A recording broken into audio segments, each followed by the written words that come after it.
하시겠습니다. 예, 더불어민주당 남원장수 임시실장 국회의원 박기승입니다. 정기석 이사장님께 묻겠습니다. 국민건강보험공단의 존재 이유는 뭡니까? 또 국민을 위한 겁니까? 어디 근로자를 위한 겁니까? 국가를 위한 겁니까? 누구를 위한 겁니까? 가입자가 중심이죠. 네. 네. 지금 사실은 아까 오전에 장종태 의원님께서 질의할 때 뭐 재정상 뭐 큰 문제 없다 그렇게 말씀하신 것 같은데 맞습니까? 예, 현재 흐름은 그렇습니다. 지금 그렇지만 국민들이 지금 응급실이 제대로 돌아가지 않고 지금 아프면은 병원에서 제대로 치료받지 않는다 해서 지금 병원 가기를 주저하는 사람들이 굉장히 많습니다. 그래서 혹시 건강보험공단 재정이 지금 많이 전략이 되니까 지금 그렇게 표현하신 거 아닌가요? 절약이 일부 되고 있는 것도 사실입니다. 지금 사실은 국가가 의료재난을 일으켜서 지금 많은 돈을 건강보험 재정공단에서 가져다 지금 지출하고 있는데 거기에 대한 좀 책임 의식을 강하게 가져야 될 것 같아요. 안 그렇습니까? 국민들이 지금 아파도 지금 참고서 병원을 안 가는 형편인데 그것을 안이하게 이렇게 생각하면 안 될 것 같아요. 그렇죠? 예. 제가 좀 정책 질의 관련된 노란 우산 공제 아시죠? 네. 예. 소상공인의 폐업 사망 등으로 생계 이업으로부터 사업 재기 최소한의 생활 안정을 위한 제도인데 2022년부터 어려워져서 임의 해약이 많이 늘고 있습니다. 작년에는 7만 1,000여 건에서 61%가량 급증했는데요. 그만큼 소상공인들이 지금 경영위기에 몰려 있다는 증거입니다. 그런데 우리 건강보험법 시행령은 기타 소득을 소득 월액에 포함하고 있죠. 맞죠? 네, 그렇습니다. 지난해 노란우산 임의 해약으로 인해 인상된 건강보험료가 약 334억 원으로 중기부 추계에 따르면 1인당 연간 46만 원 상당을 내게 되어 있는데요. 결국 폐업 사망 등 사유로 공제금을 지급하는 경우 퇴직소득세를 부과하지만 임의 해약 시에는 기타 소득세를 부과해 소득공제 혜택을 환수합니다. 중기부 요청에 시뮬레이션을 돌려봤는데요. 실수령액이 10년 기간 돌려보면 정상적인 퇴직한 사람과 해직한 사람 사이에는 약 1,000만 원가량의 차이가 납니다. 공단은 일시 해지금은 가입자가 적립한 원금이 아니라 가입기간 동안 혜택받은 소득공제 금액으로 과세당국에서 퇴직소득이 아닌 기타 소득으로 분류해 과세한다는 점을 고려해 신중한 검토가 필요하다는 입장인데요. 근데 공단 주장의 문제점을 짚어보면 가입자의 69.9%는 세제 혜택이 16.5% 이하이나 해약 시 기타 소득세가 16.5% 부과되어 소득공제 혜택이 전혀 없습니다. 특히 34.4%는 세제 혜택은 6.6%만 받고 기타 소득세는 16.5%를 부과하여 오히려 추가로 세금을 더 내게 됩니다. 이게 정당합니까? 예. 문제점은 인식하고 계신가요? 네, 문제점이 있다고 알고 있습니다. 결국 경영 악화로 생활비, 대출 상환 등을 위해 해약하는 소상공인에게 건강보험료를 추가로 징수하는 것은 장기간에 걸쳐 형성된 소득에 대한 세부담을 초래하고 결국 소상공인 사회 안전망을 구축하려는 제도의 목적을 해치는 상황입니다. 제가 그래서 이미 관련 법안을 발의해 놓은 상황인데요. 노란 우사공제 임의 해약금을 건강보험료 산정 시 배제할 필요가 있지 않나 이런 생각이 드는데 어떻습니까? 예, 공감하고 있습니다. 공감하고 있습니까? 네.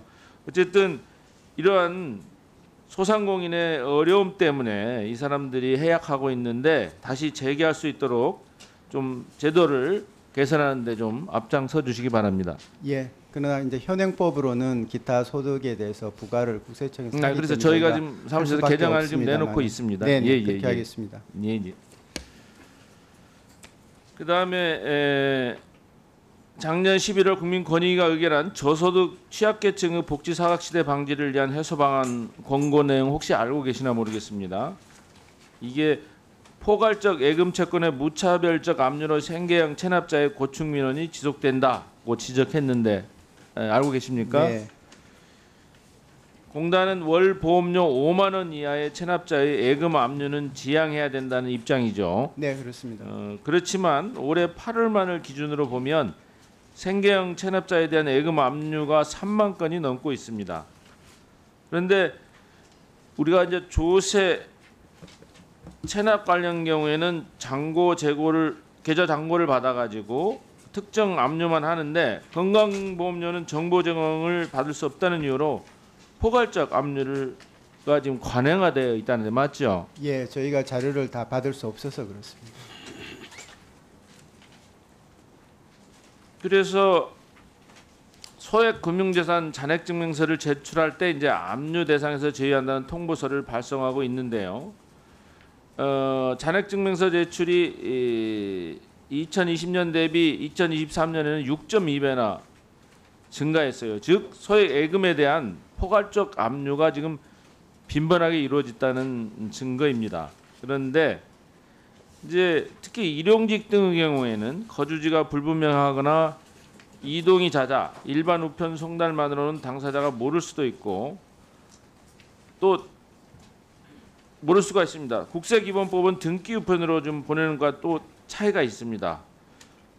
좀 이런 제도를 개선해서 체납자의 권리를 최대한 좀 보장해야 되는 거 아닌가요? 예, 특히 생계형 체납자에 대해서는 저희가 억울한 부분이 없도록 그렇게 하겠습니다.